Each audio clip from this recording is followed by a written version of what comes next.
O genocídio armênio não acabou. Neste vídeo, nós iremos tratar da guerra que Azerbaijão e Turquia fizeram contra a República Armênia de Artsakh, que fica no Cáucaso. Nós iremos tratar das consequências deste conflito e do desenrolar dos acontecimentos até o dia de hoje, quando Artsakh se rendeu e começa a ser ocupado pelo exército azerbaijano. A crise humanitária se amplia, pois toda a população de Artsakh, composta por 120 mil cristãos armênios, sabem que se eles não fugirem, eles serão mortos. Ou seja, os armênios estão sendo expulsos da sua terra ancestral novamente. Esse desfecho torna a situação da Armênia precária e perigosa. Vamos começar fazendo uma pequena retrospectiva histórica da Armênia desde o começo das invasões turcas do século XI. Este mapa mostra, de um modo aproximado, as regiões da Ásia Menor onde os armênios vivem desde tempos imemoriais, milhares de anos antes das invasões turcas. Vejamos agora o mesmo mapa de situação, ressaltando a Turquia, a Armênia e Azerbaijão. Este outro mapa mostra a área de concentração da população armênia na época do Império Otomano. Repare que o Azerbaijão não existia. O Azerbaijão foi criado ou inventado pela União Soviética em 1918.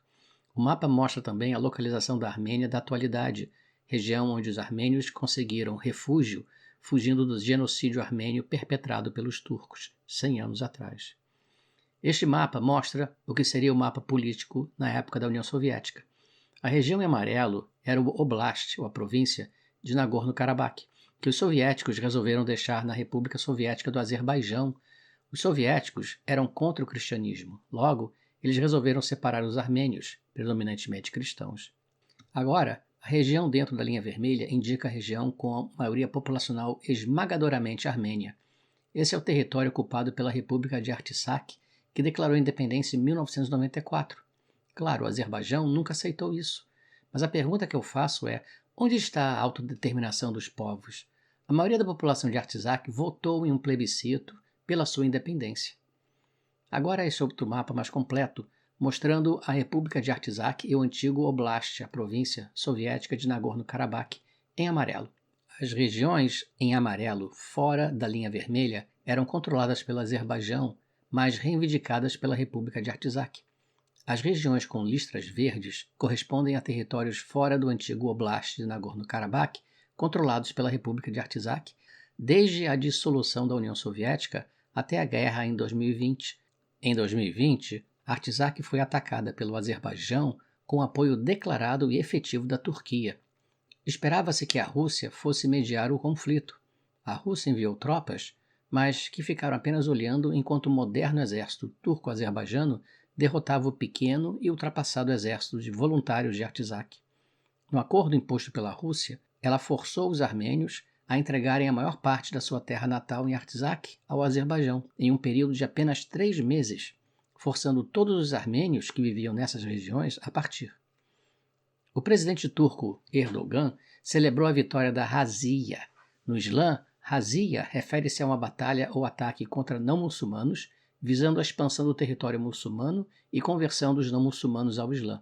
Após a guerra de 2020, o exército do Azerbaijão cercou o que restava da República de Artsakh, ocupando os pontos mais altos desta região montanhosa, tornando sua defesa praticamente impossível e deixando as cidades e vilas expostas ao bombardeio frequente que se seguiu.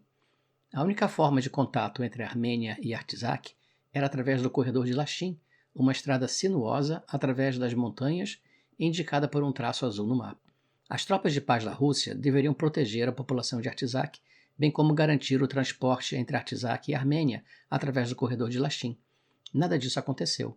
O que se viu foram as tropas russas assistirem de camarote às barbaridades cometidas contra os armênios pelas tropas do Azerbaijão, tais como prisões de cidadãos e jornalistas, tortura, execuções, degolamentos, assédio à população civil residente nos territórios conquistados pelos azerbaijanos e a destruição de símbolos culturais e religiosos armênios, tais como as famosas cruzes de pedra, as Kashkars. As tropas russas também foram incapazes de impedir o bloqueio do corredor de Lachin, um bloqueio que levou 10 meses, causando a falta de alimentos, remédios e combustível, causando todo tipo de racionamento, inclusive energia elétrica, por 10 meses, no nariz das tropas russas. Semana passada, a agressão do exército armênio chegou a um clímax que levou à rendição de Artsakh. O fato é que o marasmo dos russos não é surpresa. Muito embora tanto russos quanto armênios sejam cristãos ortodoxos, a Rússia precisa do apoio ou pelo menos da neutralidade da Turquia por causa da guerra na Ucrânia. E a Turquia odeia os armênios tanto quanto os azerbaijanos, ambos muçulmanos. E o que é pior, se você olhar no mapa, veja quem está entre a Turquia e o Azerbaijão, exatamente a Armênia. E tanto turcos quanto os azerbaijanos desejam unir territorialmente os dois países. Veja o que o presidente do Azerbaijão disse recentemente. Ele quer resolver o problema do Azerbaijão do Oeste. E quem está a oeste do Azerbaijão? Sim, a Armênia. İndiki Ermənistan bizim torpağımızdır. Və mən bunu dəfələrlə deyəndə sonra mənə irad tuturlar, çalışırlar irad tutmağı ki, mənim ərazi iddiam var. Mən bunu tarixi həqiqət kimi deyirəm. Və bununla paralel olaraq mən hesab edirəm ki, birgə səylərlə biz Qərbi Azərbaycana qayıdış konsepsiyasında işləməliyik. İndi Qarabağ münaqişəsi həll olunandan sonra bizim gündəlimizdə duran məsələ budur. Quando ele diz Azerbaijão Ocidental, ele se refere ao território da Armênia. A situação dos 120.000 armênios residentes em Artsakh é precária. Eles sabem que precisam deixar suas casas e seus pertences para salvarem suas vidas. Eles sabem como os turcos e os azerbaijanos tratam os armênios. Mais uma vez, os armênios são obrigados a abandonar um outro pedaço da sua terra nativa milenar sob o bocejo da comunidade internacional e dos seus irmãos ortodoxos russos. Isso se chama limpeza étnica. 100 anos atrás, o mundo disse, nunca mais. O mundo estava mentindo.